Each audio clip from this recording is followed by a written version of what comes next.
Communication system and networking নিয়ে আজকে আমাদের এটা দ্বিতীয় লেকচার। প্রথম লেকচারে আমরা খুব বেসিক লেভেলের জিনিসগুলো নিয়ে কথা বলেছিলাম। সেখানে আমরা কমিউনিকেশন সিস্টেম কিভাবে হয়, হ্যাঁ, সেখানে একটা সোর্স থাকবে, একটা ডেস্টিনেশন থাকবে, একজন সেন্ডার থাকবে, একজন রিসিভার থাকবে। তারা কোনো একটা মিডিয়ামের থ্রুতে, সেটা হতে পারে ওয়্যারলেস মিডিয়াম কিংবা সেটা ওয়্যার্ড মিডিয়াম, মানে তারবিহীন যোগাযোগ ব্যবস্থাও হতে পারে, যেটাকে আমরা ওয়াইফাই বলি, অথবা তার হতে পারে, তাই না? একটা একটা ক্যাবেলের মাধ্যমেও দুজন কানেক্টেড হয়ে থাকতে পারে। তো এখন কানেক্টেড হওয়ার উদ্দেশ্য কি? আসলে কানেক্টেড হওয়ার উদ্দেশ্য হচ্ছে ডেটা আদান প্রদান করা, তাই না? তো এই যে তারা দুজন কানেক্টেড হয়, একজন সেন্ডার এবং একজন রিসিভার, তারা কানেক্টেড হয় একটা ক্যাবেল কিংবা তারবিহীন যোগাযোগ একটা মাধ্যমের, কোনো একটা মাধ্যম আছে, একটা মিডিয়াম আছে, যেটা আমরা নেটওয়ার্কিং এর ভাষায় বলি। হয়ে তারা কি করে? ডেটা আদান প্রদান করে বা ডেটা ট্রান্সমিট করে। তো এই ডেটা ট্রান্সমিটটা যে হয় সেটা কিছু মোডের থ্রুতে হয়। ডেটা ট্রান্সমিশনের কিছু মোড আছে, সেই মোডগুলো নিয়ে আমরা আমাদের আজকের আলোচনা। তো আমরা এটা মুখস্থ করব না, আমরা সবসময় প্রেফার করি যে কোনো কিছু মুখস্থ না করে আমরা রিয়েল লাইফের সাথে কম্পেয়ার করে আমরা এগুলাকে আসলে বুঝে শুনে মাথায় নিয়ে আমরা সেটাকে লেখার চেষ্টা করব। আমাদের ব্রেনটাকে একটু স্টর্মিং করতে হবে, ব্রেনটাকে আমরা একটু ইউটিলাইজ করব। আমরা মুখস্থ না করে বুঝে শুনে একটু পড়াশোনা করব। তো প্রথমেই আমরা একটা এক্সাম্পল এখানে দিয়েছি যে আমরা যখন কারোর সাথে কথা বলি তখন আমরা ডেটা বা তথ্য আদান প্রদান করে থাকি। মানে এটা একটা বেসিক এক্সাম্পল কমিউনিকেশনের। ফর এক্সাম্পল, ধরো তোমার একজন বন্ধু আছে, নাম ধরলাম সৈকত। তো সৈকত সাহেবকে তুমি ফোন করলা যে দোস্ত, আমাদের তো একটা রিইউনিয়ন আছে, আমাদের একটা রিইউনিয়ন প্রোগ্রাম আছে, প্রোগ্রামের ব্যানু হচ্ছে টিএসসি, আমাদের ব্যাচে সবাই মিলে আমরা একটু মজা মাস্তি করবো, আড্ডা টাড্ডা দিব। তো তোর কিন্তু থাকতে হবে। আপনি কি করলেন? একটা তথ্য সৈকতকে প্রোভাইড করলেন, আপনি দিলেন একটা তথ্য। সৈকত কি করলো? যে হ্যাঁ দোস্ত, আমি থাকবো কিংবা আমি থাকবো না, সে কিছু একটা ফিডব্যাক দিল। কিংবা সে বললো যে আমার কাছে দোস্ত টাকা পয়সা নাই, যদি একটু কিপটা কিসেমের বন্ধু হয় তাহলে সেই কথাই বলে যে আমি টাকা পয়সা নাই, আসতে পারবো না। ওকে ফাইন, তাহলে কি হইলো? একটা একটা কমিউনিকেশন এস্টাবলিশড হইলো এবং আপনারা সফলভাবে তথ্য আদান প্রদান করতে পারলেন। তো এই যে আপনারা কথা বললেন, এই কথা বলাটার মধ্যেই একটা কমিউনিকেশন মোড এস্টাবলিশড হইছে। এই যে মোড এস্টাবলিশড হইছে, এই মোডগুলা কিভাবে কাজ করে, মোবাইল কমিউনিকেশনের ক্ষেত্রে কি ধরনের মোড, অন্যান্য কমিউনিকেশনের ক্ষেত্রে কি ধরনের মোড, সেই মোডগুলা নিয়েই আমরা আজকের বিস্তারিত আলোচনা। ওকে, তো আমরা আমাদের এই আলোচনার টপিকই হচ্ছে আমাদের ডেটা ট্রান্সমিশন মোড। তো আমরা প্রথমে এটার সংজ্ঞাটা আসলে দেখবো যে ডেটা ট্রান্সমিশন মোড বলতে আমরা আসলে কি বুঝবো। তো ডেটা ট্রান্সমিশন মোড বলতে আমরা কি বুঝবো? উৎস থেকে গন্তব্যে, মানে আমরা যদি বলি সোর্স টু ডেস্টিনেশন বা সেন্ডার টু রিসিভার, সেন্ডার যখন রিসিভারকে ডেটা পাঠায়, ডেটা ট্রান্সফারের ক্ষেত্রে ডেটা প্রবাহের যে দিক, ডেটাটা যেই দিকে প্রবাহিত হয়, হ্যাঁ, সেটাকেই বলা হয় ডেটা ট্রান্সমিশনের মোড। ঠিক আছে? তো ডেটা ট্রান্সমিশন মোড কি? আমরা যদি সহজ কথায় বলি, একদম একদম সহজ ভাষায় যদি বলি, ট্রান্সমিশন মোড বলতে আমরা বুঝি ইনফরমেশন কোন গন্তব্যে ফ্লো হচ্ছে সেটার ডিরেকশন, তাই না? মানে দুইটা ডিভাইস যখন কমিউনিকেশন করে, ইনফরমেশনটা কোন গন্তব্যে তার ডিরেকশনটা ফ্লো হচ্ছে, মানে ইনফরমেশনের ডিরেকশনটা কোন দিকে ফ্লো হচ্ছে, সেটাই হচ্ছে তার মোড। ওকে, তো ডেটা স্থানান্তরের যেই প্রবাহ, সেই প্রবাহের উপর ভিত্তি করে এই মোডকে আবার তিন ভাগে ভাগ করা হয়েছে। কয় ভাগে? তিন ভাগে ভাগ করা হয়েছে। একটা হচ্ছে সিমপ্লেক্স, একটা হচ্ছে হাফ ডুপ্লেক্স, আর একটা হচ্ছে ফুল ডুপ্লেক্স। এখন আমরা এই সিমপ্লেক্স, হাফ ডুপ্লেক্স এবং ফুল ডুপ্লেক্স নিয়ে বিস্তারিত আলোচনা করব। ওকে, আচ্ছা, এখানে তিনটা ছবি দেয়া আছে। সাধারণত এই ছবিগুলো যদি আপনার ব্রেনে আপনি সেট করে নেন, তাহলেই কিন্তু আপনার এই চ্যাপ্টারের কোনো কিছু আর মুখস্থ করার প্রয়োজন নাই। আপনার কিচ্ছু মুখস্থ করতে হবে না। যে কেন ভাইয়া এটা কেন বলতেছে, ওকে, আমি সেটার ব্যাখ্যা এখন দিচ্ছি। আচ্ছা, তিনটা ছবি কিন্তু একই, দুই পাশে দুইটা কম্পিউটার আছে। জাস্ট প্রথম যেটা সিমপ্লেক্স, সেটা থেকে দেখা যাচ্ছে যে কি ডিরেকশনটা শুধু একদিকে, তাই না? ডিরেকশনটা কি শুধু একদিকে দেয়া, মানে এই কম্পিউটার শুধু একে ডাটা পাঠাইতে পারবে, এর আর এর পাঠানোর ক্ষমতা নাই। ব্যাপারটা কি হইলো, সেন্ডার সেন্ড করবে, রিসিভার রিসিভ করবে, রিসিভারের আবার সেন্ড করার কোনো পাওয়ার এখানে নাই, সেজন্য ডিরেকশনটা হচ্ছে একদিকে দেয়া। আচ্ছা, হাফ ডুপ্লেক্স, হাফ ডুপ্লেক্সে কি হচ্ছে, দুইটা ফ্লো দেয়া তারের, তাই না? সে ডাটা পাঠাচ্ছে, সে রিসিভ করতেছে, সে সেন্ডার, সে রিসিভ করতেছে, তার যখন রিসিভ করা শেষ তখন আবার সে সেন্ড করতে পারতেছে। মানে তারা দুজন দুজনকে ডাটা পাঠাইতে পারবে, কিন্তু অ্যাট এ টাইমে পারবে না।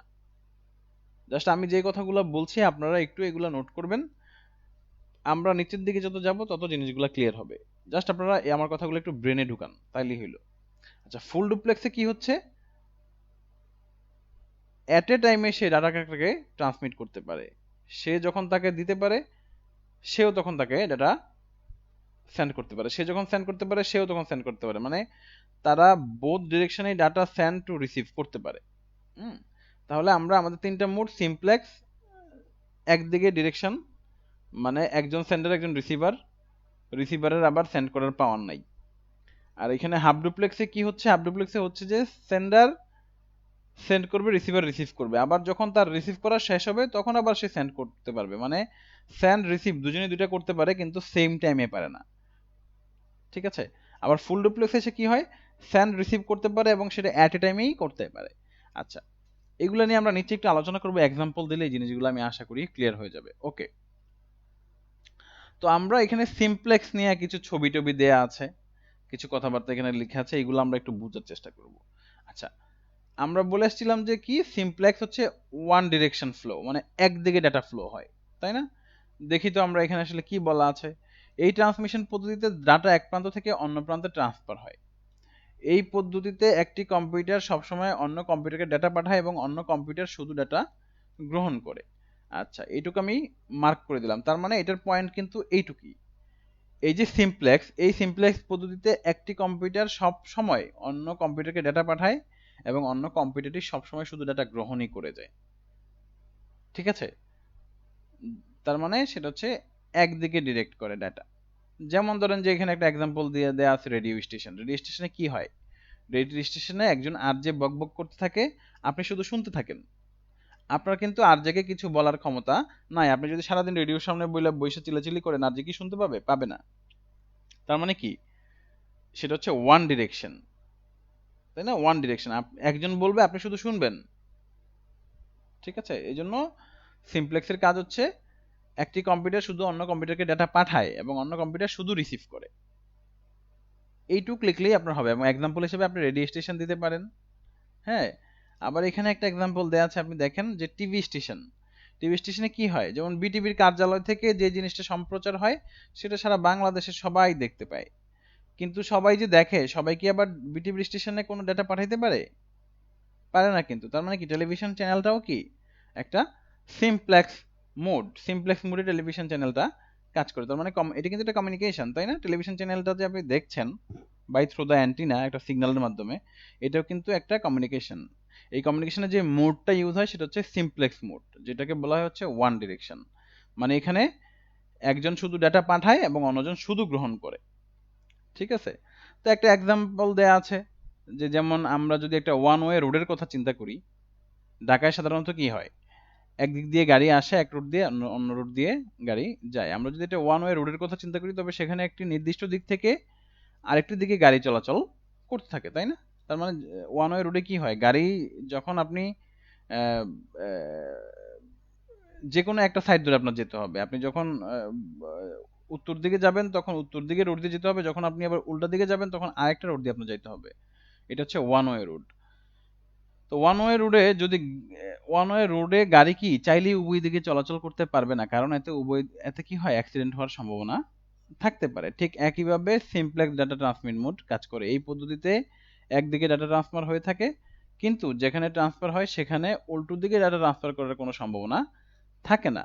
মানে এই এক্সাম্পলটাদের কারণ হচ্ছে কি, আপনি যদি মানে ওয়ান ওয়ে হাইওয়ের কথা চিন্তা করেন, গাড়িগুলো একদিকেই যাচ্ছে, তাই না? তো যদি এখানে গাড়ি যে একদিকে যাচ্ছে, যদি উল্টো দিক থেকে গাড়ি আসা শুরু করে, যেহেতু রাস্তাটা ওয়ান ওয়ে, এখানে কি হবে, এখানে একটা দুর্ঘটনা ঘটে যেতে পারে। তো সেটা একটা এক্সাম্পল হিসেবে আপনি মনে রাখার জন্য ব্রেনে রাখতে পারেন। গেল সিমপ্লেক্স। এখন আমরা কথা বলবো হাফ ডুপ্লেক্স নিয়ে। হাফ ডুপ্লেক্সের বেলা আমরা কি বলে আসছি যে তারা দুইজনই ডাটা সেন্ডার এবং রিসিভার হিসেবে কাজ করতে পারে কিন্তু সেম টাইমে পারে না। তো সেজন্য বলা হয়েছে যে হাফ ডুপ্লেক্স কি একটা উভয়মুখী ডাটা ট্রান্সমিট মোড। এখানে প্রাপক এবং প্রেরক উভয় দিকেই ডাটা ট্রান্সমিট করা সম্ভব, কিন্তু সমস্যা হচ্ছে এতে উভয় দিকে একই সাথে ডাটা ট্রান্সমিট করা যায় না। মানে আপনি ডাটা ট্রান্সমিট দুজনেই করতে পারে, সেন্ডও করতে পারে, রিসিভও করতে পারে, কিন্তু একই সাথে উভয় দিকে কোনো কিছু করা যায় না, মানে অ্যাট এ টাইম করা যায় না। এক্ষেত্রে যখন একটা ডিভাইস ডেটা পাঠাবে, অন্য প্রান্ত সেই ডেটা গ্রহণ করবে, আবার ডেটা পাঠানো শেষ যখন হবে তখন অপর প্রান্ত থেকে ডাটা পাঠাতে পারবে। ঠিক আছে? তো এইটাতেও যদি একটা হাইওয়ের কথা আপনি চিন্তা করেন, যেমন ধরেন যে আপনি এই যে একটা রাস্তা আছে, এখানে কি হয়, উভয় দিকে গাড়ি চলে। ভালো করলে লক্ষ্য করে ছবির দিকে আপনি যদি দেখেন, তাহলে তাহলে কি হয়, উভয় দিকে আসলে গাড়ি চলাচল করা কোনোভাবেই সম্ভব না, কারণ অ্যাক্সিডেন্ট হয়ে যাবে, তাই না? যেমন ধরুন যে এই রাস্তার উভয় দিকে গাড়ি চলাচল করতে পারে, কিন্তু আপনি ভালো করে লক্ষ্য করলে দেখা যায় একই সময়ে উভয় দিকে গাড়ি চলাচল কখনোই সম্ভব না, কারণ উভয় দিকে গাড়ি চলাচল করলে অবশ্যই অ্যাক্সিডেন্ট হতে পারে। যেমন ধরেন যে আপনি আপনি যদি দেখে থাকেন যে চৌরাস্তার কোনো মোড়, সেখানে কি হয়, সেখানে কিন্তু ট্রাফিক দাঁড়ায় থাকে, এক পাশকে ছাড়ে আর এক পাশকে ব্লক করে দেয়, তাই না? যদি কোনো ট্রাফিক না থাকে বা ট্রাফিক লাইট না থাকে, সেখানে সেখানে কি হয়, সেখানে সবাই ছিটিপিটি করে গাড়ি চালাতে থাকে, সেখানে একটা এলোপাতাড়ি দুর্ঘটনার সম্ভাবনা থাকে। তো ডেটা ট্রান্সমিটের ক্ষেত্রেও ঘটনাটা এরকমই, যে তারা যখন একজন যখন সেন্ড করে তখন আরেকজন শুধু রিসিভই করে, এবং যখন তার ফাইনালি রিসিভ করা শেষ তখন সে আবার চাইলে সেও ডাটা পাঠাতে পারে। এটি হচ্ছে হাফ ডুপ্লেক্সের এক্সাম্পল হচ্ছে ওয়াকি টকি। সাধারণত ওয়াকি টকিতে কি হয়, আপনারা যদি দেখেন, যদি কখনো দেখেন ট্রাফিক পুলিশের কাছে কিন্তু ওয়াকি টকি থাকে, বা যে কোনো পুলিশের কাছে ওয়াকি টকি থাকতে পারে। তো ওরা বলে কি যে রোড নাম্বার 34, আমি একটা এক্সাম্পল দিচ্ছি, রোড নাম্বার 34, ধরেন যে কার নাম্বার হচ্ছে 1229264, সে একটা ক্লেম করছে, সে ট্রাফিক রুল মানে নাই, আপনি তাকে অ্যারেস্ট করেন। ওভার কথা বলার পরে সে কি বলে, ওভার। সে যখন ওভার বলে তখন আবার অপর প্রান্তের ওই লোক সে একটা রিপ্লে করে। যদি দুইজন একই টাইমে কথা বলতে থাকে তাহলে ওয়াকি টকির সিগন্যালটা জ্যাম হয়, প্রচুর বিদঘুটে একটা আওয়াজ হয়। ঠিক আছে? তো এটা হচ্ছে একটা হাফ ডুপ্লেক্সের এক্সাম্পল। হাফ ডুপ্লেক্স মানে ডুপ্লেক্স না, ডুপ্লেক্সের অর্ধেক, মানে ডুপ্লেক্স যা পারে হাফ ডুপ্লেক্সে তার অর্ধেক কাজ হয়। হ্যাঁ, আপনারা এইভাবেও চিন্তা করতে পারেন।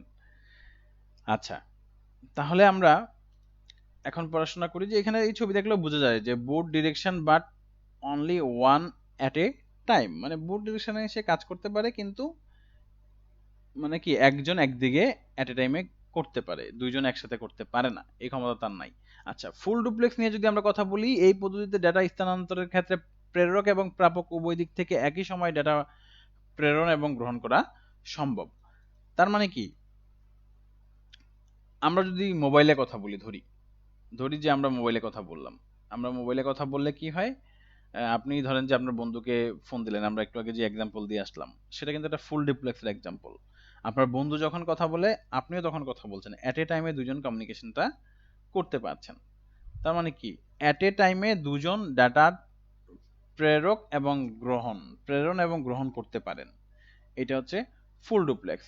সেটা এখানে বলা আছে both direction at the same time. Okay, তো এখানে আরো কিছু এক্সাম্পল দিতে পারেন আপনি। এই যে সিমপ্লেক্সের ক্ষেত্রে আমরা কি বলছি, যে একটি কম্পিউটার সবসময় অন্য কম্পিউটারকে ডাটা পাঠায় এবং অন্য কম্পিউটারের কাজ হচ্ছে শুধু গ্রহণ করে। হ্যাঁ, তো এটার একটা এক্সাম্পল রেডিও স্টেশন দিলেন, আর একটা এক্সাম্পল দিলেন আপনি টিভি স্টেশন, তাই না? তো এখানে দেখেন আপনি কিবোর্ড মাউস এগুলা কি করে, এগুলা শুধু কম্পিউটারকে ইনপুট দেয়, তাই না? ওয়ান ওয়ে সে শুধু ইনপুটই দেয়, সে কিন্তু কম্পিউটার থেকে কিন্তু কিছু নিতে পারে না। কিবোর্ডে আপনি যা টাইপ করবেন সেটা কম্পিউটারে আপনি দেখতে পাবেন, কিন্তু কম্পিউটার থেকে কি আপনি কিবোর্ডে কিছু আনতে পারবেন? পারবেন না। এটাও কিন্তু এটা ওয়ান ওয়ে কমিউনিকেশন, মানে সিমপ্লেক্স কমিউনিকেশন। আবার দেখেন সিপিইউ যখন মনিটরকে আউটপুট দেয়, আপনি শুধু মনিটরে দেখেন, তাই না? এটাও কিন্তু সিমপ্লেক্স মোড। আবার কম্পিউটার থেকে যখন আপনি প্রিন্ট করেন, সেটাও কিন্তু সিমপ্লেক্স, তাই না? আবার স্ক্যানারে যখন স্ক্যান করে কম্পিউটারে ফাইলটা আপনি নিচ্ছেন, সেটাও কিন্তু সিমপ্লেক্স। তো আমাদের বাস্তব জীবনে আসলে এগুলোর প্রচুর ইউজ হয়, কিন্তু আমরা এগুলো কখনো বাস্তবে চিন্তা করি না। আচ্ছা, হাফ ডুপ্লেক্সের ক্ষেত্রে কি, যে দুজনই দুজনকে ডাটা পাঠাতে পারে, রিসিভও করতে পারে, কিন্তু তারা অ্যাট এ টাইমে পারে না। হ্যাঁ, মানে সেম টাইমে তারা পারে না। তো আমরা একটা এক্সাম্পল দিলাম ওয়াকি টকি, তাই না? একটা এক্সাম্পল দিলাম ওয়াকি টকি। আরেকটা ধরেন যে ইন্টারনেট ব্রাউজারের এক্সাম্পলটা এখানে আসলে হাফ ডুপ্লেক্স হিসেবে কাজ করে। যেমন আপনি যখন ইন্টারনেটে ব্রাউজ করার জন্য গুগল ক্রোম বা ফায়ারফক্সে গিয়ে কিছু লিখেন, আপনি ফায়ারফক্সে যেটা লিখেন, ধরেন আপনি লিখলেন youtube.com, ইউটিউবে লেখার পরে তাহলে আপনি কি করলেন, আপনি ফায়ারফক্সে একটা ইনফরমেশন প্রোভাইড করলেন। ফায়ারফক্স কি করে, ওই যে গুগলের যে সার্ভার তাকে ডাটা পাঠায়, তাকে ডাটা পাঠানোর পরে সে কি করে, ডাটাটাকে রিসিভ করে, সে একটু রেস্ট নেয়, রেস্ট করে ভেরিফাই করে সে আরেকটা রিপ্লাই দেয়, এবং সেই ফিডব্যাক আপনার কাছে এসে পৌঁছাইলেই কিন্তু আপনি ইউটিউবের সেই পেজটাকে দেখতে পান। তার মানে তারা, আপনার ব্রাউজার কি করতেছে, ইউটিউব সার্ভারের সাথে কমিউনিকেট করতে পারতেছে, কিন্তু সেম টাইমে পারতেছে না। আপনি যখন হিট দিচ্ছেন ব্রাউজারে, সেই হিট সার্ভারে গিয়ে পৌঁছায়, সার্ভার সেটাকে রিসিভ করে তারপরে সে রিপ্লাই দেয়, তাই না? এটা হচ্ছে হাফ ডুপ্লেক্সের এক্সাম্পল। আর ওয়াকি টকির কথা তো আমরা বললামই, যে দুজনের সাথে কথা বললে, একজন যখন কথা বলে আরেকজন যদি কথা বলতে থাকে, তাহলে একটা বিদঘুটে সাউন্ড হয়, এখানে সিগন্যালের জ্যাম হয়ে যায়। হ্যাঁ, এটাকে বলা হচ্ছে কলিশন, ডাটায় একটা কলিউশন হয়। আচ্ছা, ফুল ডুপ্লেক্সে আমরা একটা এক্সাম্পল দিলাম, যে সেটা হচ্ছে মোবাইল ফোন। আমরা সেন্ডার এবং রিসিভার অ্যাট এ টাইমেই কি করতে পারি, আমরা সেন্ডও করতে পারি, রিসিভও করতে পারি, তাই না? যখন ঝগড়া হয় মোবাইলের মাধ্যমে, আপনি যখন কারোর সাথে ঝগড়া করেন, দুজন দেখবেন যে সমানে কথা বলতে থাকে, ক্যাচ ক্যাচ ক্যাচ ক্যাচ করে, দুজনেই দুজনেরটা শুনতে পায়, তাই না? যেটা কিনা হাফ ডুপ্লেক্সের ওয়াকি টকিতে সম্ভব হয় না। ওকে, তো তারপরে আমরা আরেকটা জিনিস, আমরা এতক্ষণ যে জিনিসগুলো বললাম, সিমপ্লেক্স, হাফ ডুপ্লেক্স এবং ফুল ডুপ্লেক্স মোড কি, এইটা একটা গুরুত্বপূর্ণ প্রশ্ন পরীক্ষার জন্য। এই তিনটা প্রশ্নই আপনাকে পরীক্ষায় আসতে পারে, লিখতে বলতে পারে। হ্যাঁ, তো এখানে আরো কিছু প্রশ্ন আমি, বেসিক জ্ঞানমূলক প্রশ্ন এখানে আমি নোট করে রাখছি, আপনারা এগুলো চেষ্টা করবেন যে এগুলোর উত্তরগুলো নিজেরা রেডি করার জন্য। যেমন কিবোর্ড থেকে কম্পিউটার ডেটা প্রেরণের মোড ব্যাখ্যা করেন, এটা আমি বলছি। তো কিবোর্ড থেকে কম্পিউটার, ডেটা কি, কিবোর্ড থেকে আপনি টাইপ করেন, কম্পিউটারে শুধু যায়, তাই না? কম্পিউটার কি চাইলেই কিবোর্ডে কোনো ডাটা পাঠাতে পারে? তাহলে এটা কি, এটা হচ্ছে সিমপ্লেক্স কমিউনিকেশন, তাই না? শ্রেণীকক্ষে পাঠদান কোন ট্রান্সমিশন মোডের সাথে তুলনা করা যায়, এটাকে ব্যাখ্যা করতে হবে, কোন পাঠদান। তাহলে কি হয়, এখানে এখানে শিক্ষক কথা বলেন, ছাত্ররা শুনেন, তাই না? আবার যখন ছাত্ররা বলেন, শিক্ষক তখন শুনেন। যদি শিক্ষক আর ছাত্ররা একই সাথে কথা বলতে থাকে, তাহলে কি হবে, তাহলে সেখানে কলিউশন হয়ে যাবে, কারো কথাই আসলে ঠিকভাবে শোনা যাবে না। তার মানে কি, শ্রেণীকক্ষে পাঠদানকে আমরা বলতে পারি হাফ ডুপ্লেক্স। যখন শিক্ষক বলবেন তখন ছাত্ররা শুনবেন, এবং ছাত্ররা যখন বলবেন তখন শিক্ষক শুনবেন, তাই না? আচ্ছা, মোবাইল ফোনে ডেটা কমিউনিকেশন কি, মোবাইল আমরা তো বললাম এটা ফুল ডুপ্লেক্স, তাই না? কোন ট্রান্সমিশন মোড একই সঙ্গে উভয় দিকে ডাটা ট্রান্সমিট করতে পারে, সেটা হচ্ছে ফুল ডুপ্লেক্স। তো এরকম অসংখ্য প্রশ্ন আপনারা নিজেরা তৈরি করতে পারেন এবং সলভ করতে পারেন। তো এই ছিল আজকের মতো। ইনশাল্লাহ পরবর্তীতে কোনো ভিডিও নিয়ে আমাদের আবার দেখা হবে। অবশ্যই ততক্ষণ পর্যন্ত আপনাদের সাথে থাকেন, আমাদের চ্যানেলটাকে সাবস্ক্রাইব করেন, অবশ্যই ভালো লাগলে লাইক, কমেন্ট এবং শেয়ার করবেন। সবাইকে ধন্যবাদ। অবশ্যই পরবর্তী লেকচারে আমরা আইসিটির চ্যাপ্টার 2 এরই অন্য কোনো টপিক নিয়ে কথা বলবো। সবাইকে ধন্যবাদ।